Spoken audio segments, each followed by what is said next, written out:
بسم الله الرحمن الرحيم. السلام عليكم ورحمة الله. الله مهدس كلو نسيجينا سوق دنا عشرة تحنا وانا كويك بوكس لبدكم يستقالي طبعا وانا مهم جدا تاسي إذا 10 رمضان ولا ينوصف في سنة الصومال استرابضيوه.com أما دركنا نمبر والله سو حريرك قفكي دونيو إذا 10 رمضان ولا ينوصف ودقاضناي هو very important تاسي هاد بتلابان هرايوسي سعون دونا cashiradeenaasi waxaan sii maraynaa casharkii 12aad maanta ay tahay taariikhda 12kii bishii koowaad 2019 waana muhiim jidan taasi inaan step step la sii socono Somali Star Online Facebook page kooda fariin waa ku soo reebi kartaa ama somalistaronline.blogspot.com iyadana waa soo gali kartaa wixii macluumaad halkaasi waa ka sii raadin kartaa horay hadaa u socoto إذا 10 فربضان هوري أنا وصو قادناي step ayaan u sii socon doonaa waana muhiim jidan taasi casharkeena maanta wuxuu noqon doonaa sidaan horay idinku soo sheegay inaan dhisi karno oo aan u dalbi karno company-geeni iyo office equipment waa muhiim jidan kadibna waxaan qaadan doonaa casharada kale office equipment marka sidee u dalbeynaa company-geeni hore waxaan u soo aragnay purchase order sida adeega ama company-ga inventory-ga lagu dalbo iyo waxa aan iibin doono laakiin hadda waxaan dalbeynaa hadii aad tahay administrator qof company-ga maamulo ka ah ama hadii aad tahay chief accountant ninka xisaabta u qaabilsan company-ga milkiilayaashiisa waxay ku weydiisanayaan inaad company-ga aad soo dhistay aad u soo iibiso qalab xafiiseed oo aad company-gii hore u sii socodsiiso kadib markii laga codsado maxaa qorshahaagu noqonayaa inaad qorto marka qoraalkii aad samayso dalabkiina uu dhaco oo lacagtana bangiga ka saarto ama aad lacag ka isticmaasho qasnada hadii lacag ku jirto hadii ku jirin waa inaad bangiga isticmaashaa waana muhiim jidan taasi shaqadan waxa kaliya loogu talgalay inuu qaban karo administrator-ka maamulaha company-ga ama waxa loogu talgalay kaliya inuu qaban karo xisaabiyaha guud ee company-ga uu leeyahay okay waxaan imaanayaa company waxaan imaanayaa make journal entry waa casharka 12aad casharkan ku jirna la soco okay halka waxaan ku qorayaa office equipment si fiican indhahaaga u kala qaad office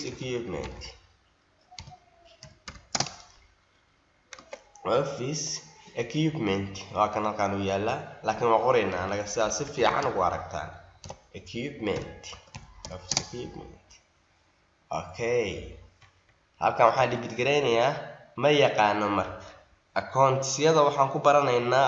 akoonada jira oo chart of account-keeni kuwa natural ah iyo kuwa marka shaqada imaanayo marka kuwa shaqada marka imaanayo ma yaqaano waad baraysaa marka halkan waxaan kugu soo qorayaa office equipment is not in the account listigeena kuma jira haddaan ku baraynaa way marka waxaan dhahaynaa office equipment muxuu ahaa fixed asset continue okay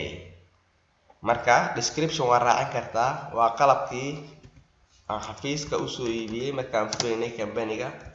waa qalabkii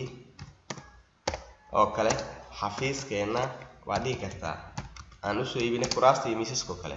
safe waa sii raacinaysaa halkaas wixii macluumaad description lagaga baahanyaa memo waa raacin kartaa hebel dukaankiisaan ka soo gaday ama carwada furniture-kan ka soo gaday waa raacin kartaa halkan dibid waxaan dibid gareynayaa $2,000 baa ku baxday qalabkii xafiiska lagu fariisinay printerada iyo computerada iyo qalabkii oo dhan lacagta waxaan ka saarayaa Dahabshiil Bank saas aan qornay halkan memo waxaan ka soo gadnay carwo hebel ama waxaan ka soo gadnay furniture baan ka soo gadnay qalabkaasi isugu jira miisaska iyo kuraasta iyo computerada meesha lagu gado xafiisyada qalabkoodan ka soo gadnay furniture-ka okay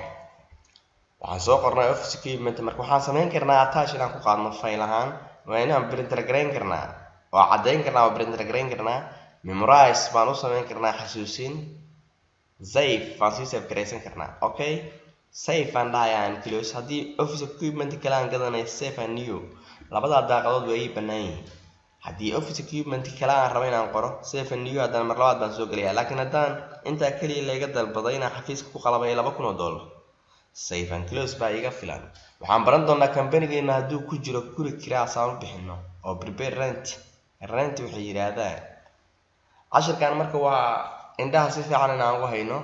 waxaan gadanay office equipment, lacagtii waxaan ka saarnay bangiga, waxaan ku cadaynay furniture inaan kasoo gadnay kuwa qalabka xafiiseedka gada, kombiyuutarada, printerada, kuraasta, miisaska loogu talagalay xafiisyada. marka kambanigeenaasi oo aan soo aasaasnay milkiilayaasha inaga codsadeen inaan soo gadno qalab xafiiseed, lacagtina aan xareyno, QuickBook aan ku xareyno, sidaasaan ku xareynay. Save and close baan uga baxayaa. marka isla markii wuxuu ku siinayaa degdeg, wuxuu ku siinayaa QuickBook wuxuu ku fiican yahay, ama akoontiyada softwareada wuxuu ku fiican yihiin markiiba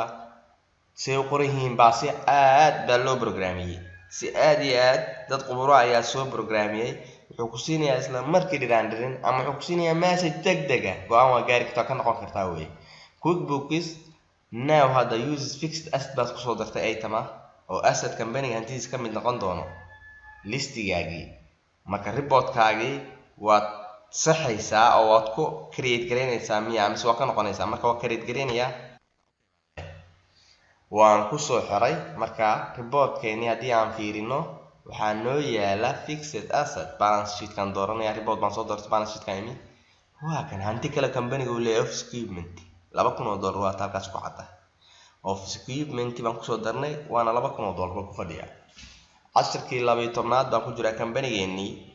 marka maanta waxaan soo gadanay qalab xafiiseed, waxaan ku cadaynay balance sheetkeenu ka cad yahay, lacagtii aan kusoo gadnay memuna waa soo raacinay. cashirka xiga wuxuu noqon doonaa marka si tilaabo inaan u qaadno, tartiibtaan u wadayno ayaa lagu fahmi karaa cashirka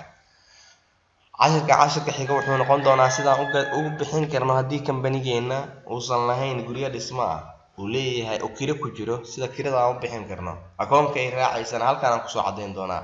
sida hadda akoonka aan u abuurnay, akoonkii ahaa fixed asset kasaan u abuurnay baan u abuuri doonaa, la soco. waana very important taasi. ardayda kala duwani cashirkii 12aad baan qaadanay, waa engineer maxamed axmed barre cashiradiisii tilaabo aan u soconaynay, waana very important taasi. hadda tilaabo inaan horey usii qaadno cashiradan faraha badan waxaan ka faa'iideysan doonaa arday kala duwani, waana very important. somalistarabadiyoho.com ama direct number waa la soo xiriiri kartaa haddii aad doontaan, waana very important taasi. somalistarabadiyoho.com ama somalistar.online.blogspot.com ama Facebook pagekeena waa kusoo qori kartaa adigoo meel walba anagoo ku diyaarsan. waa muhiim jidan taasi. halkaasuu noogu egyahay cashirkeena maanta. waxaan qaadanay cashirkii 12aad, waxaan isugu imaan doonaa waa cashirka 13aad. sidaa darteed fi amaan allah, wasalaam.